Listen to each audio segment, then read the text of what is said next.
Ladies and gentlemen, please welcome Executive Director Roger Durling. Welcome, everybody. Bradley Cooper. Bradley Cooper is in the house.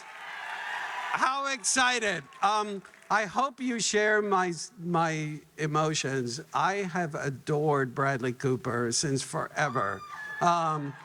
This is one of the most talented actors. He's been nominated 12 times for the Oscar. He joins 10 actors in history that have been nominated consequently for 3 years in a row for Best Actor.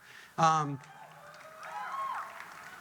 we please put me out of my misery that have been rooting for this man to win the Oscar at some point and finally give him what he deserves? Before we start with the night, I'd like to thank our sponsors, Deadline, our presenting sponsor of the festival, Manitou Fund. Oh my goodness, we got a rowdy crowd here in the corner. Must be the Manitou Fund. And the board of directors of the Santa Barbara Film Festival. Thank you to all of them. The reel that you're going to see tonight, we're so excited and so proud showing Bradley's career. In my 22 years running the film festival, this is the best reel we have ever done. Our love letter to Bradley Cooper. I want to introduce the host for tonight. You're in amazing hands. Pete Hammond is the chief film critic and awards columnist for Deadline, but also he's been doing this job for us for 22 years. He did his first job for this same award, Outstanding Performance of the Year, 22 years ago for Charlize Theron, and she went on to win Best Actress. So please give a warm welcome to Pete Hammond. Enjoy!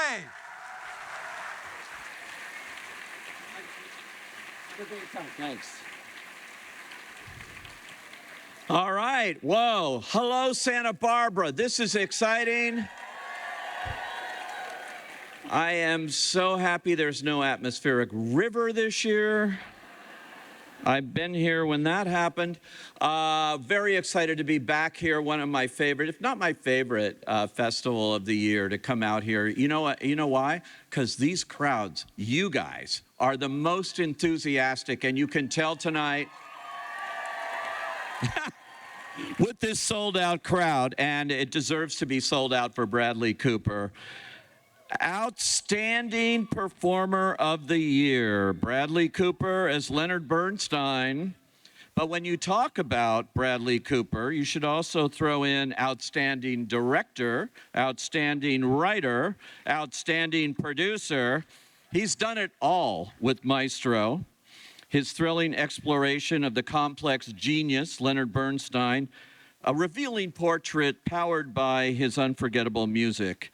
So he's received 7 Oscar nominations, the film has, including 3 for Bradley Cooper, Best Picture, Screenplay, and Actor, and 3 BAFTA Award nominations, British Academy Awards for Best Director, Screenplay, and Actor, and on. Bradley is only the 4th person in history to direct themselves into Best Actor Oscar nominations twice. The others are Warren Beatty, Clint Eastwood, and Laurence Olivier. But even more impressive, the first time Bradley did this, his first directing job, A Star is Born. Yeah.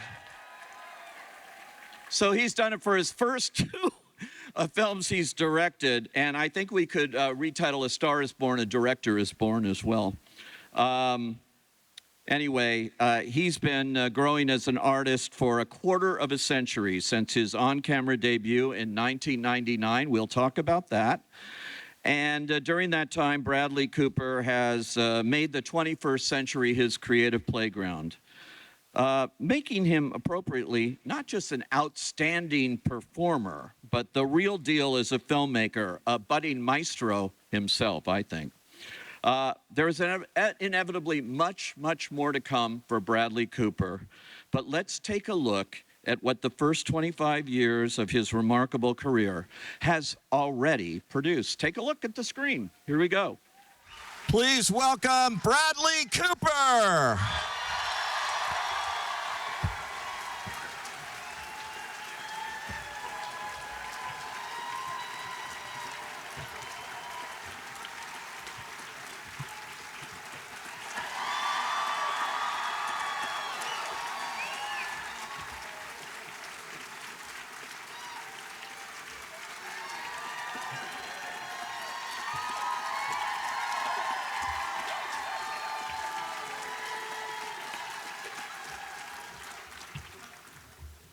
All right, they like you. They really like you. Bradley, you know, that reel, I have to say, is an extraordinary look at your career, I thought. And the music that played there is the Oscar Peterson Trio, music inspired by Leonard Bernstein called West Side Story. And Roger Durling, who you just met here, picked it out and said he thought this was so appropriate because it matches your career so well. The energy of it, everything about it. And I thought, it's an amazing look. What did you think? You're seeing your whole life flash before you there. I mean, I just have to give it up for Roger Durling and what he just did. Really. I mean, it's just incredible, Roger. It's blown away. I love how unorthodox it is. It's very Leonard Bernstein. And when I looked at it, I thought, this is perfect because Maestro itself is very unorthodox. It's not a typical biopic in any way. It's a story of a marriage, of a relationship, and as I said here, powered through his music, which just plays such an important part there. That's what you wanted to do, I guess. Yeah, absolutely, and that's why it felt so in keeping with it. We really wanted to make a movie that was scored to Leonard Bernstein's music in a way that it could expose people to just the breadth of what he was able to, give to us. Yeah. What do you feel when, have you been to Santa Barbara's Film Festival before? I think, yeah. I was here for Stars Born and I think Silver Linings Playbook. All right, yeah, this is the best crowd in the world here. And it's the best area in almost the world. Yeah. You really make a fella feel good. Thank you. Man, when you look at that, though, and you look at, I could recite all these. In fact, here, let me show you something. So I pulled this off Wikipedia. Oh, boy. You don't have to. This please, is God. 39 pages of the list of awards and nominations received by Bradley Cooper. It is extraordinary, and a testament to you and the kinds of movies you pick, except one. When I went through this, you also, early on, it might have been your first award that you received, but it was the Golden Raspberry Award. Yes, with Sandra Bullock. I shared with her. Sandra Bullock, yes, as worst proudly. screen couple. Yes. In All About Steve. That's right, yeah. That's right. And that was the same year that she won the Oscar for Best Actress. The next day. Yes. And I think she showed up in person. She did. Yeah. Yes. You didn't. I would have. Yeah. Well, everything else on here, do you remember that movie at all About Steve? Of course I do. Oh, yeah. I met Ken Jeong on that movie, who played Mr. Chow, and yeah, I love that movie. And I made a friend in Sandra Bullock, who's an incredible human being. I love that movie. Yeah, Thomas Hayden Church, I met him on that movie. Yeah. That's amazing. Well, all of this is testament to what you've done here. But I want to mention, we talked about all the Oscar nominations for Maestro. So well-deserved and all of that. Thank you. Thank you. There's one other movie nominated for Academy Awards this year that has you all over it, and that would be Guardians of the Galaxy 3. Yes. Yeah. In which you play Rocket the Raccoon, and it is up for special visual effects. Right. Yeah. If ever, that's Bradley Cooper too, for sure. That's an incredible team, and James Gunn's brother, who plays it, he does the physical actions for the actors during the film. But the filming process. But I mean, I love Rocket Raccoon so much. I do. And I love doing that third one because it was when James told me it was going to be the origin story. I just got so excited, and it blew. I cried a lot watching that movie. I got to say. I mean, I was a bucket of tears. I did not know what to expect when I went into that. Yeah, it was crazy. And it was just like, oh my God, are they killing him off? They can't. All the little raccoons, my God. All of that. But that's fun doing that kind of voiceover. It's the greatest. Yeah, and James is wonderful. And we would do it like a play, actually. And we were trying to figure out how best to do it because I do the voice after the movie's already been shot. And first they would show scenes, and then eventually James would just read all the other parts, and we would do it like a play. And it was actually really fun. That's amazing. And, you know, you've done 3 films, several kind of special video things, TV specials as Rocket Raccoon, and also you did another movie, a little movie called The Avengers, the 2 biggest grossing movies at the time. This is quite the franchise for you. No, it just kept on giving. Couldn't believe it. Yeah. We made the first one. Never in a million years that I think I would play it for over a decade. Yeah, it's crazy. You never know what's going to happen.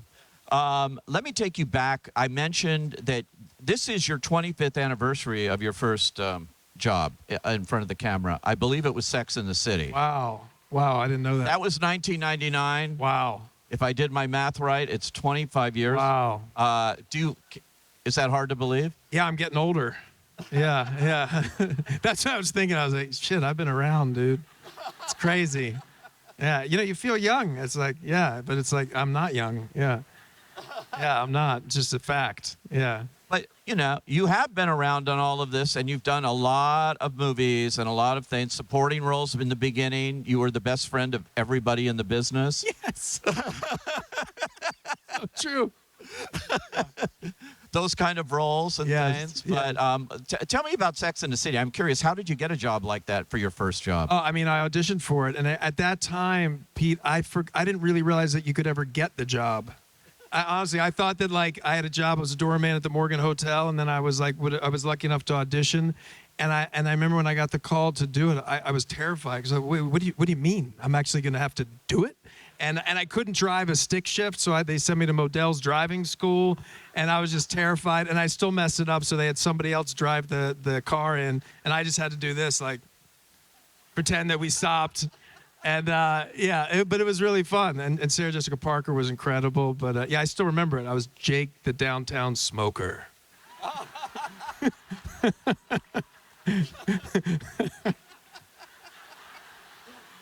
Oh my God! It forever lives on because that was a big hit show. That Yeah, still people are still discovering Jake the downtown smoker. Yeah.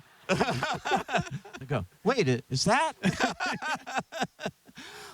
Did you always want to be an actor growing up in Always Philadelphia? Since I was like 11. Yeah. It was movies. There was a movie theater. Our backyard was train tracks and a movie theater.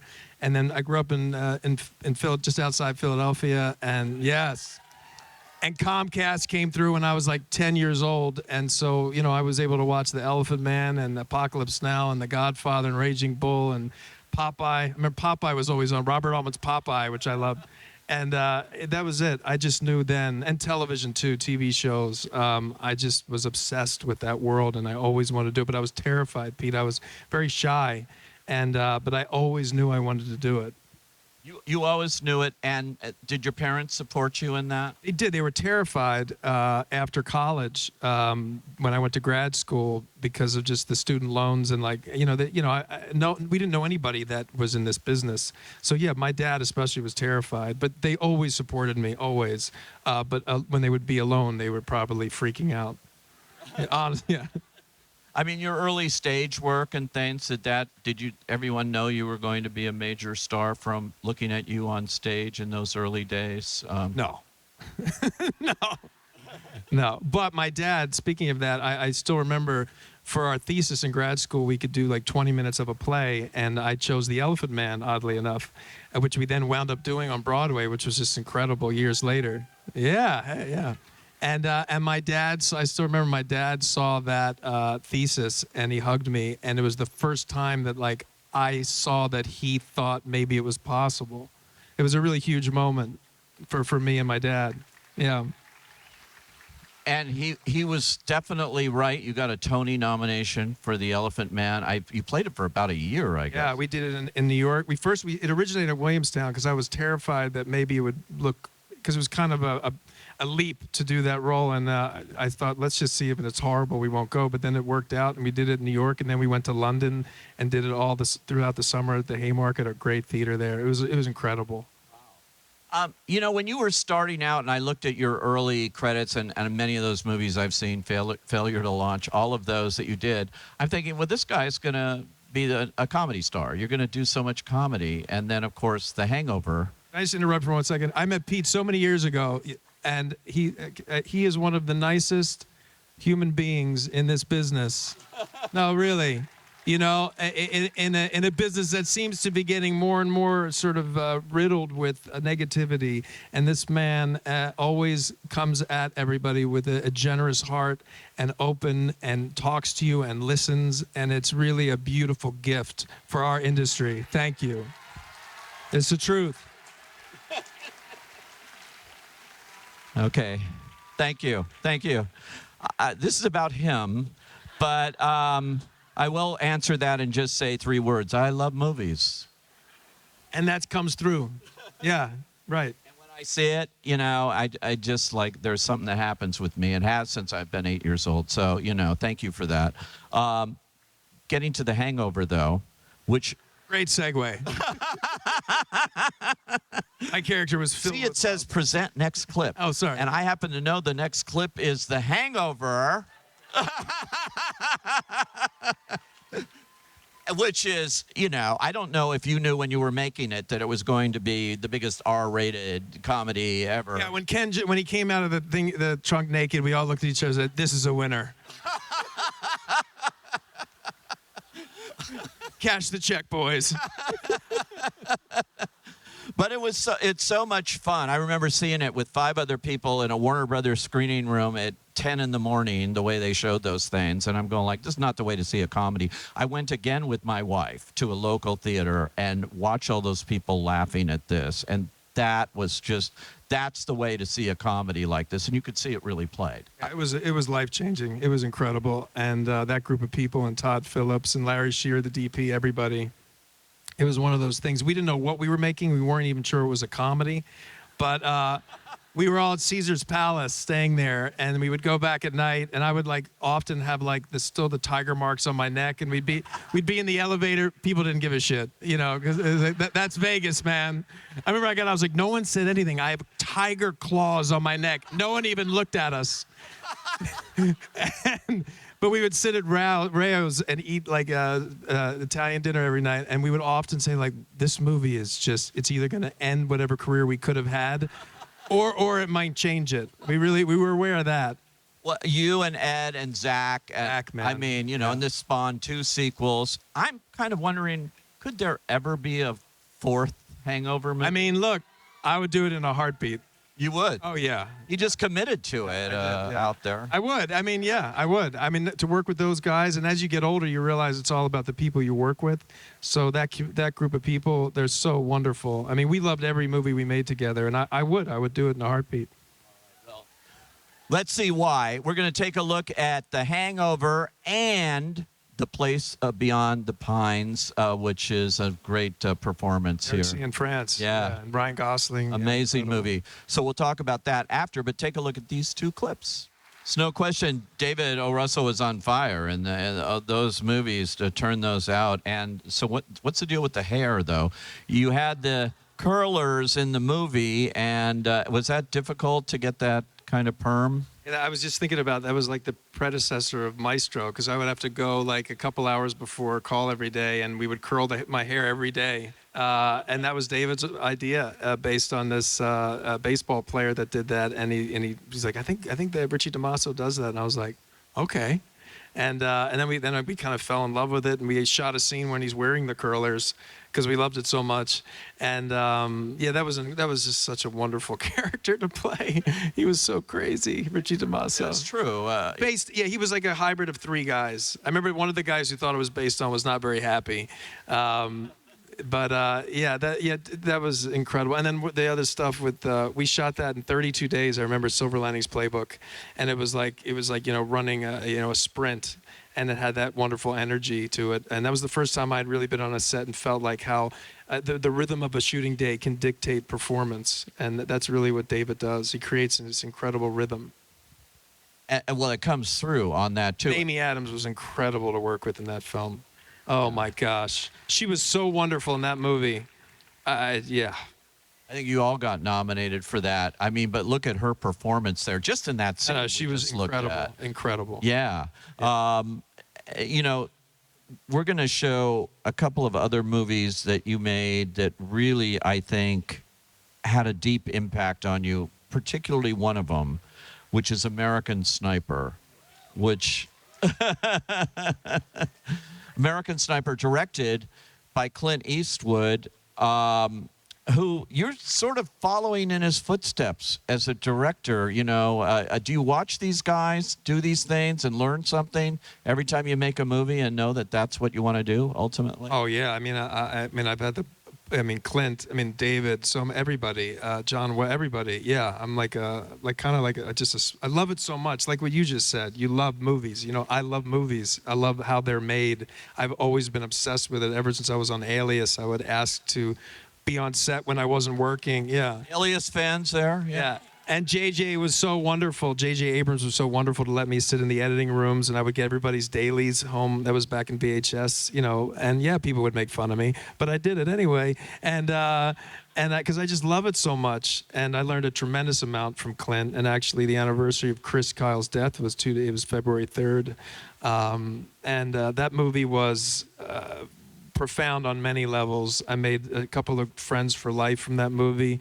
And I got to work with the guy that that was like mythological to me, Clint Eastwood, and wound up finding him. He's one of the funniest, he's a jazz musician, Clint. That's what he is, That's what he is, like, through and through. He does a lot of his own scores. He actually... Most of them, yeah. I think like almost all of them. Yeah. So that was incredible. Although you do music, obviously, we've seen... You actually won a BAFTA award for Star is Born for Best Film Music. And 2 Grammys, but we'll get to that. But this playing Chris Kyle, I can't imagine what that experience was like, tell you the truth, because did you talk to him before he was murdered? He was murdered while we were in the process of making the deal to do the movie. So it was and at that point, Steven Spielberg was going to direct it. And then I remember I was on set.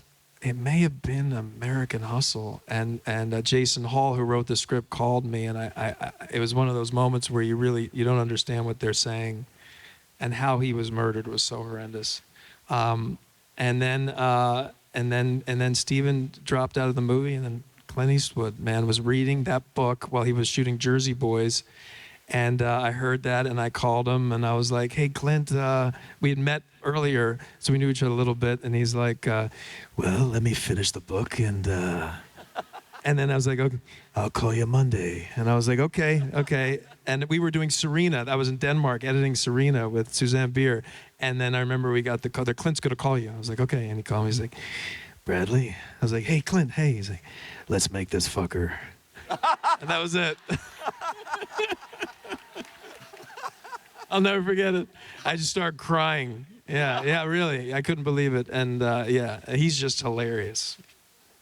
Well, he's just finished shooting. He just finished shooting. He's 93 years old. He just finished shooting in Savannah, Georgia. Yeah. Like, it's what keeps you going. Yeah. He's an amazing I think he's made 40 movies as a director. Started when he was 40. And started when he was 40 Misty for me, yeah. Yeah, and directing himself sometimes not. You've directed twice now, but you're the star of both of those movies. I don't know about that. I mean, it's Lady Gaga and Carrie Mulligan. Well, yeah. I think might be. No, they're the co-stars. But what I mean is, I know what you're saying. You're starring in those movies and directing yourself. Did you have anything, when you got into this world of directing, that you wanted to just direct and not be in it? In other words. I really do love being on the field as an actor-director. I really do have to say it's part of what's intoxicating about it.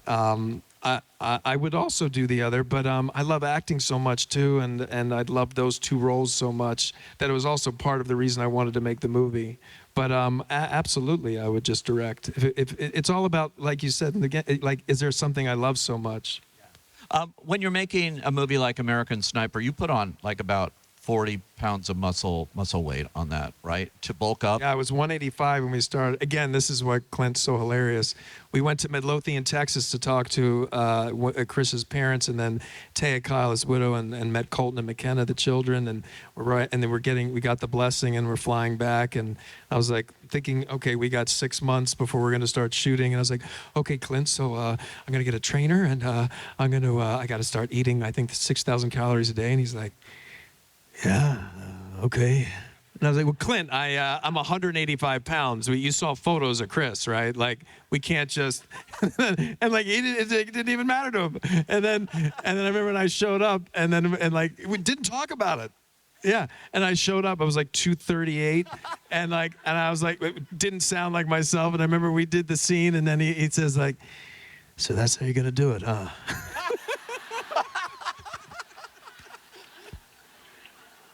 I think I'd get under the covers if I heard that. Wow. True story, dude. It's so funny. That's amazing. Yeah, it was amazing. Wow, but it certainly turned out well, and it became this gigantic box office hit as well as critical success. Yeah, which was shocking. You were shocked? Oh, yeah. An R-rated war movie? Yeah, we were shocked. Okay. Yeah. Another Best Picture. You weren't? No. I don't know. I saw the movie. I thought, people relate to movies, and they relate to characters, and they relate to stories that move them. Right. And so I think if you make a movie like that, it's going to find an audience. I believe. I hope. Yeah. Doesn't always. That's true. But Yeah. It It took a life of its own in a way that we never thought. Yeah, it was pretty special. Yeah, you never know. You never know Oh, what. I mean, look at Oppenheimer this year. Who would have thought a 3-hour movie, partially in black and white, released in the middle of the summer, adult. Like you drama. said, if it's something that people can relate People to. just Yeah. find it. Yeah. They find it. Maestro, another one like that you just go like, okay, I think I know Leonard Bernstein, Right. but maybe I didn't. Right. Yeah. Or I never knew him. Or I never knew. But maybe I can relate to this person. Which is what makes great movies, and certainly this one was. And the other clip we're going to show is a movie that wasn't a box office hit, really, but it was. I've always loved this film. It's called Burnt. Oh, yeah. Yeah. And you seen Burnt, guys? Okay. And we're going to talk about Burnt because that's all about food and other things and this amazing character that you play in it. So we're going to take a look at a couple of clips now from American Sniper and Burnt. That's Matthew Rhys, who's terrific in this film, as is the whole cast here in this movie. But when you look at that scene, what do you remember? What do you think? I just think about Matthew Rhys. I'd never met him before. I was a big fan of his, and that scene that we did together, we'd never met, and that was the first scene we had. We only had a couple of scenes together, and we're bonded for life from that scene. I saw him recently, and I just sort of hugged him, and that's the beautiful thing about art or acting.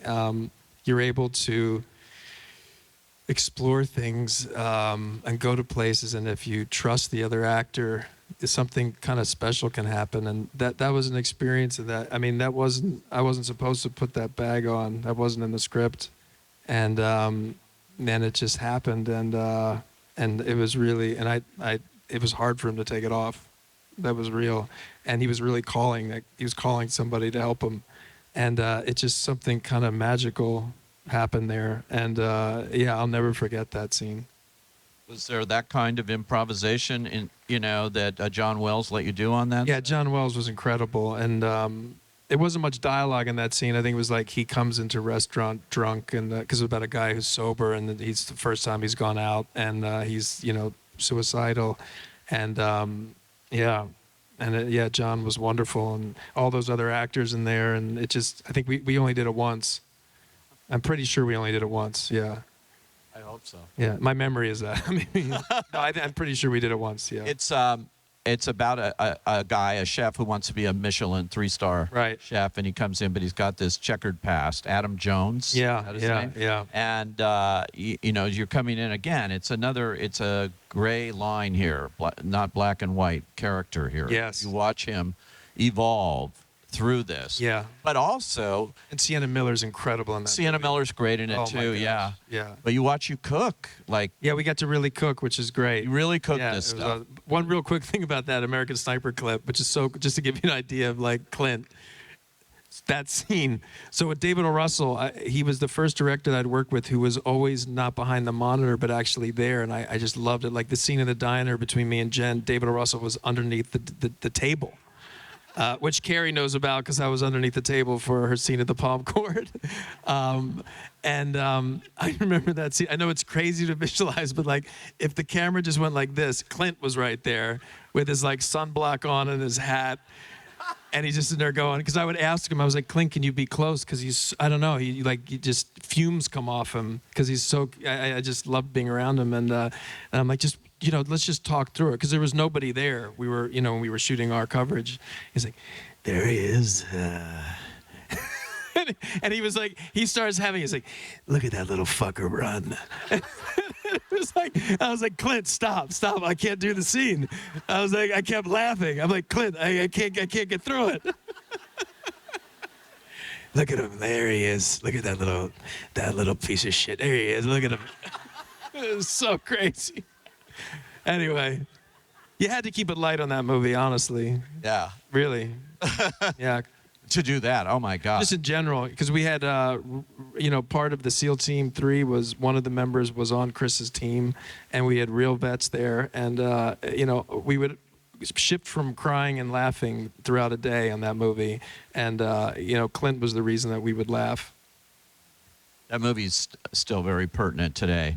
And actually, Burnt, it's before The Bear, you know? Yes, yeah.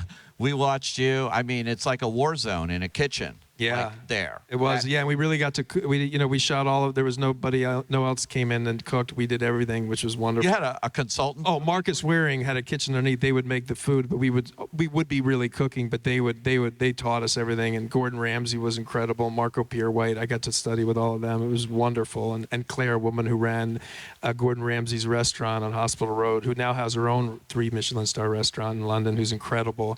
I was with her too. And John is a huge culinary sort of obsessive person, and so he knew so much. It was really, that was a cool. And there, Daniel Bruhl loves to cook. He was in the movie, and the great Italian actor. He was a great cook. There's so many. Yeah, everybody. And Sienna Miller's an incredible cook, also. Wow. Yeah. Did you eat all the food after? We did. We ate all day long. Yeah. You did? Yeah. It was crazy. Yeah. Which is perfect for him because he looked, you know, he was a little plump in the movie. I always wonder, there's a new movie out actually opening today in LA called Taste of Things. And Oh, really? It's like unbelievable. Oh, I gotta see Oh, it. yeah. You got to see this movie. It's Oh, I gotta Juliette see it. Binoche and Benoit Magimel, and all they do is eat and cook. Wow. And it's like, whoa. Yeah. So, you know, how can you make a movie like that and not eat all the props? But, okay, so we're going to move on to your first directorial work here, and there is a Clint Eastwood connection, so more impressions, I hope, because you do the best Clint Eastwood. I can't talk about him without doing. I apologize. I love it. Yeah, I can't do it without. So he originally was going to direct Yes. A Star Is Born. Yes. With Beyonce, is that, That was it? the idea. Yeah, it was crazy. Look, they're going like, what? Yeah. Yeah, and he asked me to do it years before, in 2000, many years before. And I remember I went to his office and I just knew I wasn't ready for it. I didn't think I could play this guy who was in the script, you know, beaten down, and I thought I would be acting it. I hadn't done American Sniper, obviously, or even Elephant Man. It wasn't until after those 2 experiences that I felt like I could do it. And actually, I was with Clint with American Sniper at the Chateau Marmont, yeah. And Annie Lennox was singing at the Grammys. I think it was on television, and it was so incredible. And I was watching it, sitting with Clint, like the veins in her neck, and it was like, there's nothing more powerful than somebody singing. There's just nothing. And I turned to Clint, and I was like, maybe we should do that now. And he's like, no. And, and I was like, okay. And that night I had a dream about it. And I went to Warner Brothers the next morning and met with Greg Silverman, and I pitched him the first 10 minutes of this movie, and I asked him if I could maybe write and direct it. And then he said, yeah, and if you could do it for $20 million. And then that's when it all started. Wow. Yeah.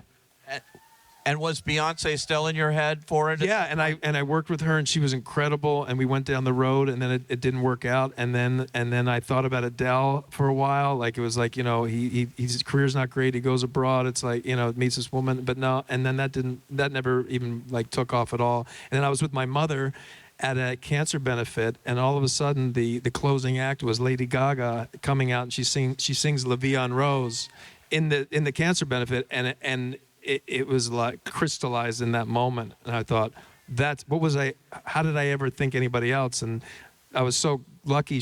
I went to meet her the next day or the day after in Malibu at her house, and she came down the stairs. I'll never forget it. And right away I was like, oh, this is gonna work. I just felt it. And she cooked me like spaghetti, and we're talking, and next thing you know, I was like, can we sing? And I don't sing at that point at all. And I was like, we sang at her piano, and it was just like, and that was it. Yeah, it was awesome. Yeah. She gave everything to that movie. I mean, she was such a part of the writing process, everything. She is just a force of nature, man. She's amazing. I don't think anybody who watched the Oscars that year will ever forget your performance together on the Academy Awards. That was really special. It was amazing. Oh, man. And You I just did not sort of want to do walked it. up, as Yeah. I remember, just walked up out of the audience. And that was all out of fear, Pete. I said, because I thought, like, well, imagine, like, isn't better just sitting you're already in the room, just start singing. And for the first couple of notes, like, your back's to the audience. But I was like, if I was standing in the side, I would be so terrified. I already was so terrified. So that's actually how that whole shot started, out of my fear of, like, how am I going to pull this off? Because I had no desire to sing live on network television, but I knew that if I didn't sing, and like she was up there singing Shallow with somebody else, I was like, well, that guy obviously can't sing because he's not doing it. So it was like I had no choice, but it wound up being awesome. I mean, that was really like a life memory. That was really wonderful. And you did, which doesn't always happen in movies, musicals in particular, did it all live, all the live Yeah, we stuff. did all the in vocals movie. live. Yeah, it Yeah. was crazy. And that. So how long did it take you to become a singer? Well, with a bandwidth like that, but yeah, a year. I worked with this incredible vocal coach, Roger Love, and I would go to his office like 3 or 4 times a week, and you know, and then Lucas Nelson was incredible, and he basically would go down to my basement and sing and write songs and play with his band, and just immersed myself. You know, that's such an iconic property, as they say in the business. A Star is Born, going back to 1937. With Janet Gaynor, and then Judy Garland's in the 50s, and then Barbra Streisand and Chris Christopherson in the 70s, and then all the talk of constantly taking this basic story but making it your own. And you managed to do that. You managed to Thank you. turn it into a love story that was tragic. With the help of Eric Roth, incredible writer, and another Yeah. gentleman. Yeah, yeah. It became new again. Sam Elliott was a huge part of that. Yeah. Oh, Yeah, the Sam brother Elliott's character. amazing. In fact, the clip we're going to show is with you and Sam Elliott. I'm just curious, before we show that clip, you have so much of your performances that I've noticed is in the voice. It's in, you adopt different voices and things. And here, you're sort of having to sound like your father. Brother, Brother, yeah. I mean. You have to sound like your brother. You sort of adopted that. That's right. There. And so did you study, Sam? Oh, that's all I studied. Yeah, I remember doing. I could like do his Sundance sort of interviews like verbatim. After all, there's certain things that I found online, and I would just go over and over and over and over and over until I felt like I could do his voice. Did you do that a lot, like Chris Kyle? Did you do that with him? Same thing. I started to work with Tim Monick, an incredible dialect coach. Leonardo DiCaprio had turned me on to him. He had been working with him for years, and and Brad had worked with him for many years. I think in Glorious Bastards, and right, yeah, and he's incredible. And we started working on American Sniper was the first, and then Stars Born and Nightmare Alley and Maestro. Yeah. So what did Sam Elliott think of that when you... I mean, that's how I pitched Sam Elliott the movie. I asked him over. It was so crazy. You think about when you love something so much, you don't realize like the stuff like pitching Beyonce, A Star is Born. I remember I was so nervous. I had like this weird cough as I was pitching it to her. I was like, so then the guy... And I'm like, what the heck is happening? And Sam Elliott came over, and I was talking to him about, like, I would love to maybe see you in a role where you're just filled with resentment, and, like, you know, because I haven't seen you play a role like that. Like, you're usually the wise one, but this guy's just filled with bitterness because his brother and his brother, like, took his voice and play, and then I played him a tape of me doing him at Sundance doing the interview, and I was like, what do you think? Creepy? He's like, I can't do his voice at all now, but he was like, you know, that was a little creepy. But we really got along, and I mean, I was screwed if he said no. So he said yes, and then He got an Academy Award nomination. Yeah. First one in his career, which is so well deserved. Sure was.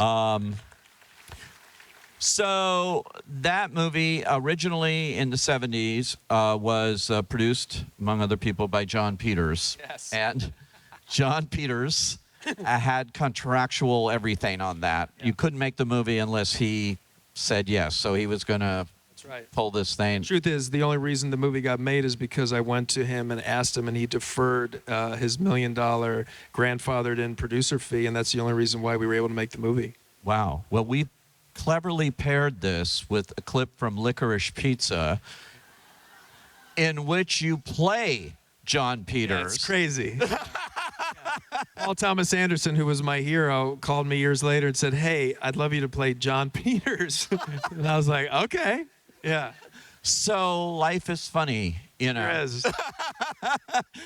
And you're brilliant as John Peters. You got a SAG nomination for Best Supporting Actor for like 8 minutes on screen, which is unforgettable 8 minutes. So we're going to see that. I just have to ask you about that. I'm the world's biggest Paul Thomas Anderson fan, and this is my favorite movie that he's ever done. But let's take a look at A Star is Born and then Licorice Pizza. I have to say, probably the biggest compliment you could ever get as an actor would be from the people involved in the real story. And I happen to be sitting at an awards dinner or something over the holidays with Jamie Bernstein. She was there, and she was just raving about what you had done with this story of her father and, importantly, her mother. And, you know, I'm thinking, wow, this must feel good to know that you have that kind of support and that kind of acceptance from the family. Oh, no question. I mean, they're tough cookies, too. They don't pull any punches at all. They're very much, I assume, what their father was like, and mother. Notoriously, their mother was like that. And it was a real experience to go through that with them. I remember the first time that I showed them the final version of the film in my house, and you've seen the movie? Most of you seen the movie? So, do you remember this scene when they're playing the clapping song, and then he's hugging them, and the whole family's like huddled around together? I'm not kidding, Pete. So the movie ends, and I'm crying. We're all crying, and they all come around, and they're smaller than me, and we're all hugging, and we're in the exact same position as the film. And I remember thinking, it was very weird, and I felt like I was him. It was really, I'll never forget that moment. We had this incredible moment, and it just happened, and I'm just hugging them all. It was really, and that's just part of it. Lenny felt like he was with us the whole movie. It was, it was life-changing, and they are beautiful, Alex, Nate, and Nina, and Jamie. Yeah, very special. I know I was at the Academy screening for it, moderating something there, and a friend of mine came up as a producer. He's produced a lot of movies, named Howard Rosenman, and he said, "Can you introduce me to Bradley at this moment?" He was in tears because he knew Leonard Bernstein when. He had an affair with him for quite a while. And so he did. You were very nice to him and things, and he later wrote an article about it, I believe in the Hollywood Reporter, about his experience and about what this movie brought back, which is what it's all about. You know, when you're doing something like this, this, again, sort of came in a different way. This was going to originally be Martin Scorsese originally was going to make this movie. Is that right? I mean, I think it is way back, yeah. And then Steven Spielberg, and then it evolved into us doing it, yeah. where you go, I'll do it. Yeah. Like, that's easy. I definitely didn't think it was going to be easy, but I did love the idea of playing a musician, a conductor. And You had always, when you were a kid, yeah, I mean, like most kids, I found more than I've talked to people, like, you start to conduct music, pretend to. No? Everybody's like, not really, dude. But yeah, I was obsessed with it and asked Santa Claus for a baton, and that's what I would do a lot as a kid. I told you I was shy, Pete. That's what I would do. And so, and even in like grad school, we had to write a monologue, and I made up about a conductor. I remember Ellen Burstyn came and did a workshop, and so it was always there. And so when this came around, it almost felt like I'm supposed to do this. That's what these projects really start to feel like, that there's something else. And if I'm just calm and open, it'll tell me what I'm supposed to do. And that's what this felt like. And then lo and behold, it became one of the most incredible experiences of my life. I did an interview the other day with Josh Singer, who co-wrote the screenplay with you and actually had started it all that long time ago. And he told me the whole evolution, and he told me the experience of working with you. And he said, first I thought, well, he's going to come in and he's going to get his own writer or something. And he said, no. He said, I want to work with you. And you two just got together and tried to tone it down, find the secret to the story. And for you, the story. Yeah, the story was their marriage. Yeah, it was this relationship. How did you come upon that? How did you know? All through research. I mean, it wasn't until well, first I became intoxicated by the way they spoke. There's all these audio tapes, and there's this great audio tape of them regaling a group of people about their wedding night, and just the overlapping dialogue and the fact that they could finish each other's sentences and the melody with which they spoke. I just thought, well, this is what I want to be around, this family. I never wanted to leave this family. And then interviewing 30 or 40 people, they all said the same thing, that this couple, it wasn't Lenny and his wife, it's Lenny and Felicia. Lenny and Felicia walk in a room, oh my gosh. And you always wanted to go to the Dakota with Lenny and Felicia. And it just felt like this could potentially encapsulate this story in a way that if we write it to his music, it felt like that could be an unorthodox structure that could harness this incredible artist and his relationship with Felicia. And it wasn't one of those movies, and then I did West Side Story, and then I did this. You incorporate the music in scenes where really it's not. Well, hopefully it's to story, his relationship to West Side Story, which was not at all the same. But, there was a while there where like people were like, you're just going to be the dude from The Hangover, right? Like, that. And I was like, well, I think I have more to give. But, and like, so Lenny would, that's why in that interview they're talking about, and then there's West Side Story. He's like, oh, Jesus Christ, And so that was sort of for him in a way that I did that. Yeah. It was great. And your decision to shoot, I saw this before even it premiered at Venice, and so I just go in cold, and with the way I like to see movies. And it's like 40 minutes in black and white. The first thing, I'm thinking, wow, he shot this whole movie in black and white. But then you didn't. Then you went to color, and there's all kinds of play here with the cinematography and the production design and things of telling a story as well, technically here. Yeah, I mean, we had this incredible team: Mark Bridges, Kevin Thompson, Maddie Libatique, and we all sound team, and Tom Osanage and Dean and Steve Morrow, the incredible sound. I mean, that's a whole other element. That is a character in the movie, and the hope really is at the end of the movie when you see real Leonard Bernstein conducting, is that our hope is that you don't see this mythological figure if you knew who he was. And if you didn't know who he was, you look at this man and think you kind of know him, hopefully, the human. And then you think when it says music by Leonard Bernstein, because I think a lot of people won't realize all of the music or 90% of the music they heard in the movie was composed by that man. And so that was a way I thought, Lenny always said, like, how do you describe a note? He said, you can't describe it, you just have to play it.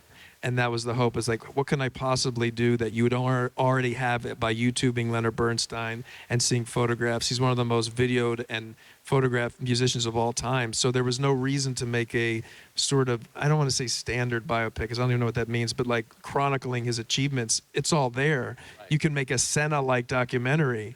But so what's the reason? It was like, well, maybe to try to unearth maybe who the human was that maybe we didn't see. That was the attempt. And to score it to his music so you still understand the contribution of his art. And so important to that was Carey Mulligan's performance. The essential element. The absolute essential element. So much when Meryl Streep presented her an award at the Palm Springs Film Festival, and I was there, and I was just blown away by that. So I got a hold of the tape the next day and put it on Deadline, the entire speech of Meryl Streep, no less than her, who so understood this movie and understood that character and what she was, what Felicia was to Lenny in that marriage. It brings tears to your eyes to hear it described by another actor about another actor's performance there. Yeah, and it's worthy of it. I mean, Carey Mulligan in this movie, she allowed us all to be bold cinematically because she was so able and dexterous to do things within the confines of one composition. I mean, that fight in Thanksgiving, it was my sort of dream to be able to shoot it that one shot, so the joke could happen with Snoopy. And the only reason, but I didn't even know if I was capable of doing that, and it was only because of her, the level of actor that she is, that we were able to do it. Yeah. True. Yeah.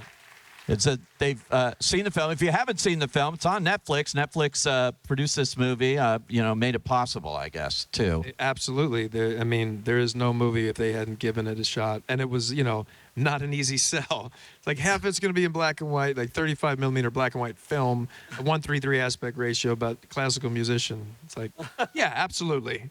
And Scott Stuber, we talked. This is like 5 years ago now. We talked. We had a talk, and he looked at me and he just said, "I believe in you, and let's go." And he never relented. And I thank you, Scott. Yeah. And then Keir Goldberg came on, who was incredible. And the whole team. And then, I got to say, they're absolutely unbelievable. It's so supportive. The fact that we're here tonight, everything, it's really means a lot. And just before we wrap this up, I have to say your conducting since you were 6 years old or whenever it was really pays off. Finally, it came to some use. Because that scene in the church doing Mahler is like, it's just like, it's unbelievable. It really is. You just whip yourself up into a frenzy, and I know Bernstein did that. Yeah. I've seen him. And that was terrifying because, it was a key element in the movie, because if you don't see the joy that Lenny has in conducting at that moment, I don't understand why Felicia's even there, and then there's no movie, really, I think. And because we were recording it live, and by the way, the London Symphony Orchestra didn't need me there, but I did want to create an atmosphere where you'd see that communication that it's on. Because to me, when I go to watch classical music, I always love to sit where I could see the conductor, so it's almost like a profile 50-50, because I just love it. Looks like there's like a sound wave between the conductor and the orchestra, and I thought if we could just capture that, and then that one take I felt like we did, and it was the one take I wasn't filled with fear, because all the other takes I had tremendous fear, and that was the one take. And I said a prayer to Lenny in front of everybody right before, which was also kind of vulnerable. And then there was that one. It just felt like we were communicating, and it was a wonderful moment for everybody, the crew too, because it was a very specific shot. Everybody was sweating to end it on her reveal of her shoulder. Everything. The timing had to be perfect. Amazing. Well, now. Thank you. Now, let us give you your due here as Outstanding Performer of the Year here at the Santa Barbara Film Festival. We're going to welcome back somebody that has a couple of things in common with you, at least, including being a movie superstar and also a name, William Bradley Pitt, but better known as Brad Pitt, right here.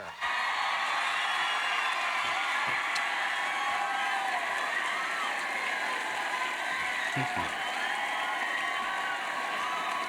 Thank you.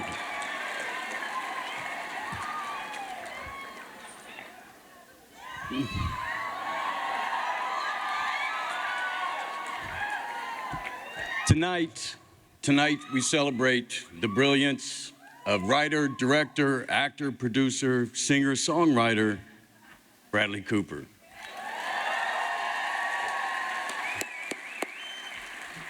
Now, the first time I saw Bradley, I said to myself, one day, I'm going to milk this guy for a free trip to Santa Barbara.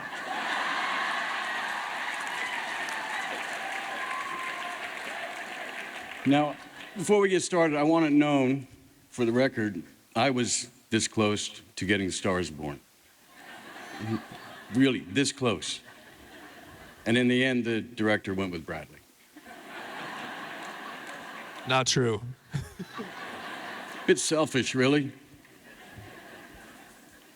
But truthfully, the first time Bradley made me sit up and start taking notes was in The Hangover. And really, and if you look closely, amongst all the chaos of trying to, find their friend, you'll see that the more irreverent that Alan Galifianakis gets, the more that Phil Bradley is enjoying that irreverence. It's subtle, it's often to the side of the frame, but it's there and it's interesting. And I know this sounds strange, but I'm watching that and I know no one else would have brought that to the table. And it was something fresh. I knew this guy was going to be around. And then he decides to write and direct. And to do that, he chooses A Star is Born, a film that's been made a few times and been made really well.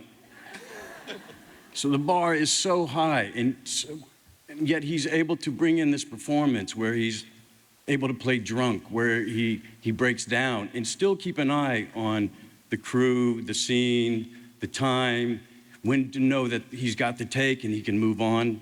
And to do that really, really well is nothing short of Herculean.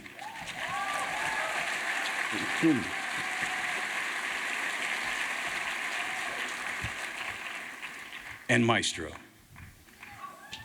For me, Maestro is a masterwork, and I want to point out one scene that does two amazing things at once. It's the scene where Leonard and Felicia first meet, and they're outside smoking in front of the window, and they're talking over each other, and they're enthralled with each other. And I watch this scene. What's masterful about this scene is, first of all, it sets the tone for the entire film and gives us the cadence. But second, it's construction of the way Bradley and Carey were able to talk on top of each other. It was alive, it's kinetic, it's so natural. And this is really, really, really difficult to achieve. And yes, it takes great actors, but it also takes great construction.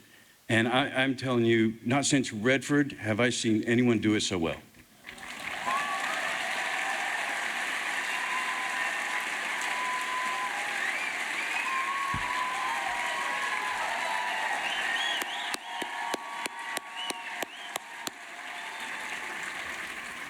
Now, I'm not going to say I know for certain what's at the heart of Bradley's brilliance, but I am going to take a stab at it. What I think it is, from knowing him a few years now, is his verve and his voracious love for this little thing we call the human experience. In all its struggles and joys and messiness, my man's in it. He doesn't run from any of it. And I think it's that he infused into each frame that he puts up on the screen.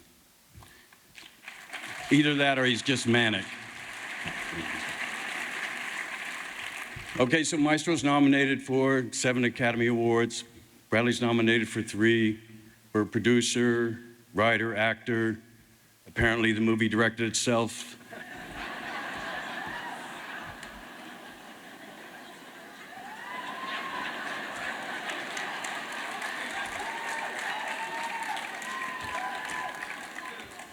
To date, he's been nominated 12 times, and I really, really hope, I really say really a lot, is what I'm realizing. 12 times, and I do hope that this is his year, because it's well overdue.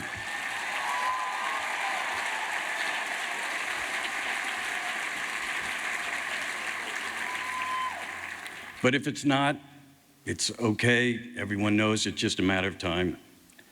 And truly, Bradley's okay. He's fine. He's used to it. He's a Philadelphia Eagles fan. Go Chiefs!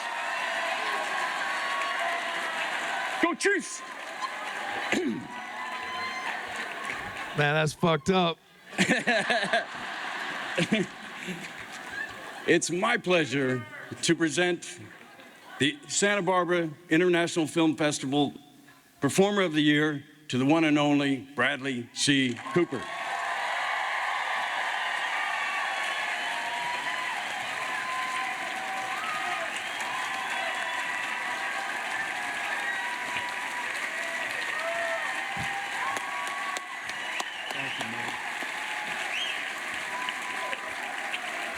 Okay. Thank you. Thank you. It's okay. Thank you.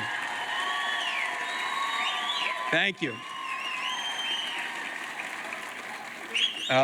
Roger, thank you. Thank you so much for this night, Roger.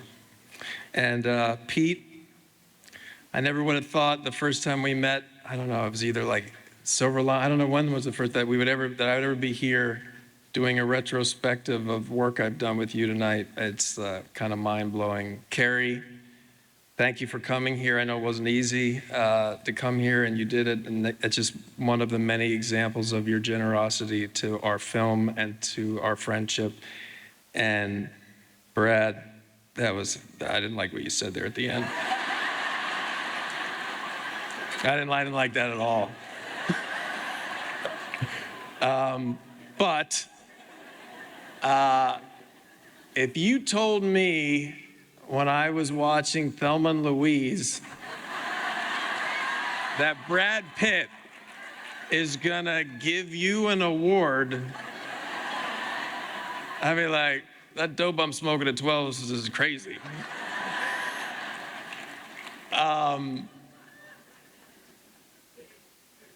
You know, watching these clips, and by the way, thank you for staying halfway through. I'm such like a people. I'm like, we should just say that's enough, Pete, and let them go home. That's what I was like. No more clips. Too many clips. But I realized that, and sometimes you say it, but it's really the truth.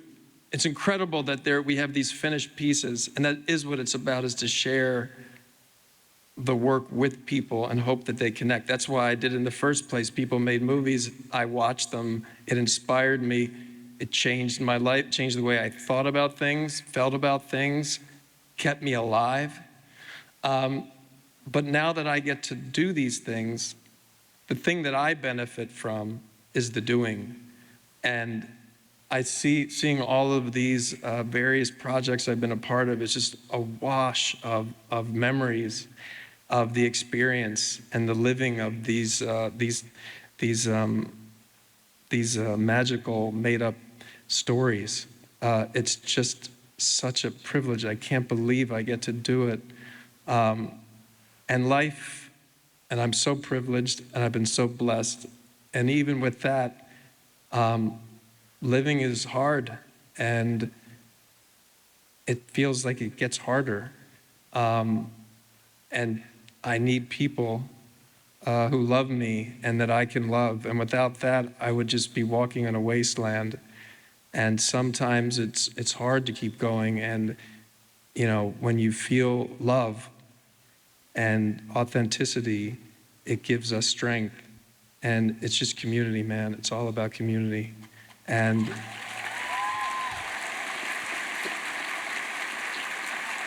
I know that without community, I would never attempt to achieve the things that I've attempted without people that have believed in me in ways that I never believed in myself. Maybe I had an inkling of it, but I never thought to even give it a voice because I would be too embarrassed to even think it.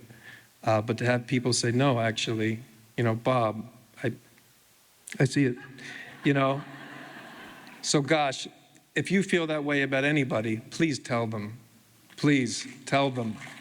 Because you never know what's possible.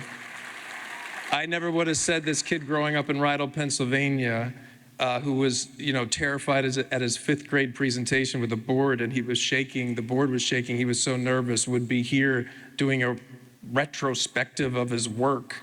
I mean, it's just absolutely incredible, and it's only the result of me being so blessed to be with people, and I can list 50 of them right now who believed in me and gave me a chance. So let's do that for other people, right? Thank you. Thank you.